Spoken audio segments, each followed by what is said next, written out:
Será que existe um metaverso em que a gente consiga acessar gratuitamente da sua casa agora? Hoje eu vou falar o que é esse metaverso e como ele impacta no nosso cotidiano. Vou também te explicar a relação entre o óculos de realidade virtual do Meta, o Facebook, e o metaverso, a diferença entre VR, AR e a utilidade prática disso tudo. Como os meta-humanos, afinal, o que eles são, impactou nos efeitos especiais. Vou também falar sobre a Unreal Engine, um assunto que muitos inscritos pediram para voltar a comentar aqui no canal. Confira tudo isso logo depois da vinheta. Opa, sou Eduardo e antes de falarmos sobre o metaverso, você tem que entender duas coisas primeiro. O que é VR e AR, Virtual Reality e Augmented Reality.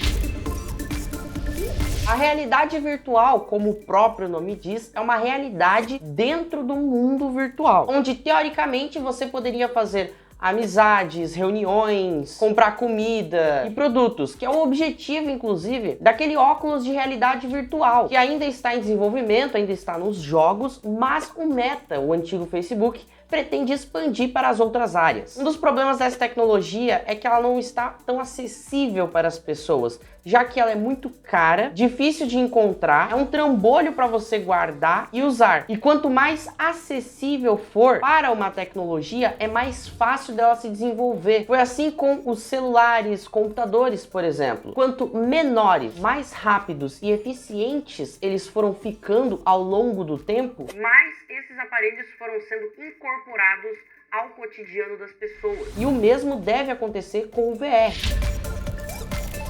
A realidade aumentada ela já está um pouco mais presente no nosso cotidiano, que é basicamente uma mistura entre a realidade e o mundo virtual, que se torna algo mais acessível. E um dos primeiros a apresentar isso em larga escala foi você, com o seu like aí embaixo para apoiar esse vídeo incrível. O Pokémon GO, onde você poderia ver um Pokémon virtual através da tela do seu celular. Algo que já está até presente nos filtrinhos do Instagram, Snapchat, o próprio óculos do Google. Para a realidade aumentada se expandir mais, ela deveria ter mais utilidade prática na vida das pessoas. Por exemplo, você que é editor de vídeos e está fazendo algum efeito especial, e se você não tiver muito espaço na sua área de trabalho, um óculos de realidade aumentada, como o do Google, por exemplo, poderia expandir a sua timeline, como se você recriasse um monitor virtual através de um óculos de realidade aumentada. E assim você conseguiria ver a sua timeline por completa, que facilitaria muito o nosso trabalho. No caso, integrando o mundo virtual com a realidade. Para quem for produtor de conteúdo audiovisual, esse recurso poderia ser muito útil.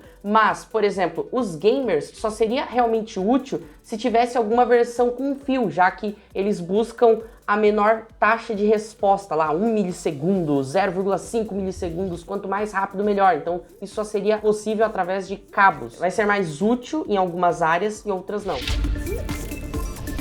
O metaverso seria a realidade virtual em larga escala, por isso o investimento do Meta nesse setor. Muito parecido com o filme Jogador Número 1 do Steven Spielberg, universo inteiro virtual, em que as pessoas preferem o mundo virtual do que a própria realidade. Mas antes da gente falar bem do metaverso, vamos falar mal. Um dos problemas do metaverso é o mesmo da realidade virtual, o fato da acessibilidade para as pessoas. Outro é os limites do software, que por mais poderosa que seja a sua placa de vídeo para rodar o programa do metaverso, ainda assim faltaria muitas opções para se tornar um universo paralelo e virtual, além dos gráficos, claro. Mas eu não sei se você já viu, mas até agora os gráficos apresentados pelo Meta do que seria o futuro no metaverso não são tão realistas assim, ou pelo menos estão muito longe de ser alguma coisa realista, algo mais para um cartoon, porque é mais fácil de desenhar. E não que não exista nenhum motor gráfico realista o suficiente para produzir. Tem a Unreal Engine, inclusive tem vídeos no canal com ela, vou deixar links aqui no card para você poder ver depois. Mas justamente a limitação de rodar tudo isso em um hardware. Por exemplo, para você ter o Ray Tracing, que é aquele cálculo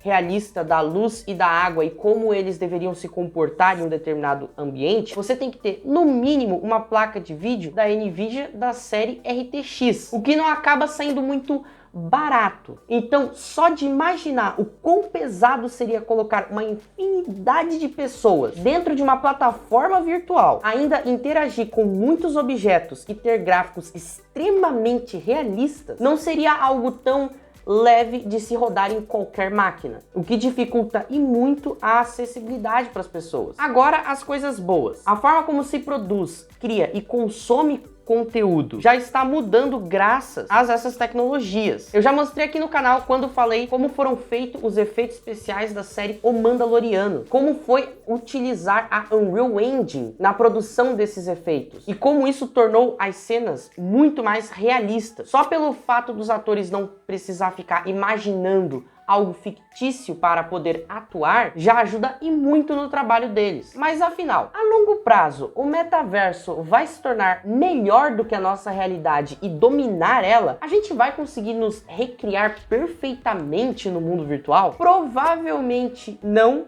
e sim. Assim como foi com o celular, Instagram, videogame, o metaverso vai se acrescentar na nossa rotina e no nosso cotidiano, e não dominar ela por completo, como aconteceu em Jogador Número 1.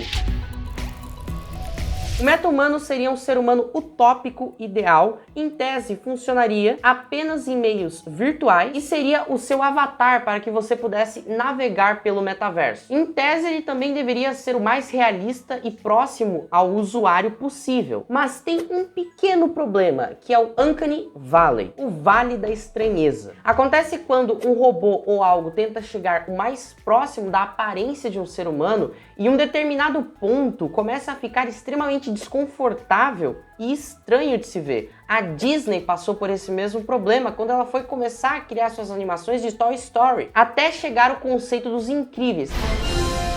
Os Incríveis 2. Que daí acabou saindo desse Vale da Estranheza e foi mais para uma linha cartunesca, que é o que a gente pode encontrar, por exemplo, no metaverso do Facebook atualmente, pelo menos no que foi apresentado. Então, por mais realista que seja esse meta-humano, ou por mais que o robô tente imitar um ser humano, ainda assim temos uma capacidade natural e biológica de reconhecer se realmente é ou não é um ser humano, o que se torna uma barreira quando a gente tenta entrar no metaverso e nos recriar ou recriar alguém perfeitamente. Mas isso não significa que a gente não tenha os meta-humanos agora. Tem um site parceiro da Epic Games, a criadora da Unreal Engine, que faz esses meta-humanos, que é o Quixel, que inclusive tem na plataforma online deles, ou seja, você não precisa baixar e instalar nada. É gratuito, você só precisa solicitar um teste antecipado por um período limitado. Eu vou deixar links na descrição. Para criar um meta-humano de você mesmo, é só você abrir lá no site, ir até a aba dos meta-humanos, selecionar um modelo de personagem que seja parecido com você e com a ferramenta de esculpir, selecionar os pontos em que pode se modelar o rosto e fazer as alterações necessárias. O recomendado é você ter algumas fotos como uma base de referência. Além do rosto, você consegue fazer outras alterações, como no cabelo, nos cílios, dentes, a cor da pele, o tamanho e tipo de corpo, e entre várias outras opções. Basta você explorar e usar a sua criatividade para se recriar virtualmente. No final é só você selecionar a qualidade do seu meta-humano e exportá-la. Ele vai gerar um arquivo e aonde esse arquivo for compatível, por exemplo, na Unreal Engine, você terá uma versão de si mesmo virtual.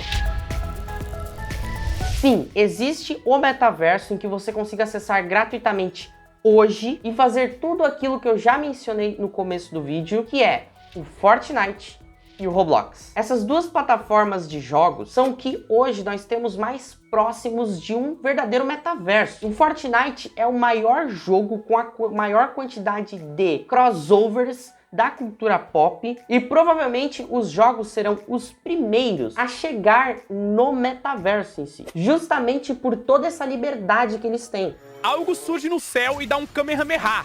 Goku morre! Goku está morto! Mas não foi morto por qualquer pessoa, tá? Foi morto pelo Homem-Aranha fazendo uma dancinha do TikTok.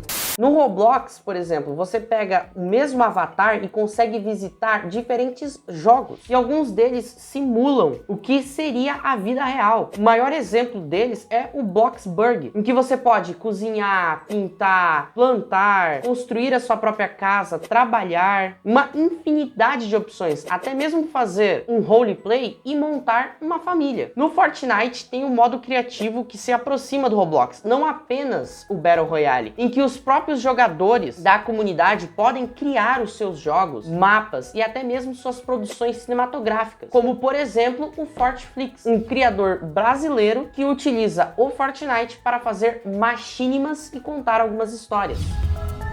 Todos os links desse vídeo eu vou deixar aqui embaixo na descrição e aproveita que você está aí embaixo para deixar o seu like e demonstrar o seu apoio. Aproveite e inscreva-se no canal para você receber os próximos vídeos. Tem outras sugestões de vídeos aqui aparecendo para você dar uma olhada aqui no canal. Obrigado a todos que ficaram até aqui. Eu te vejo no próximo vídeo. Fui!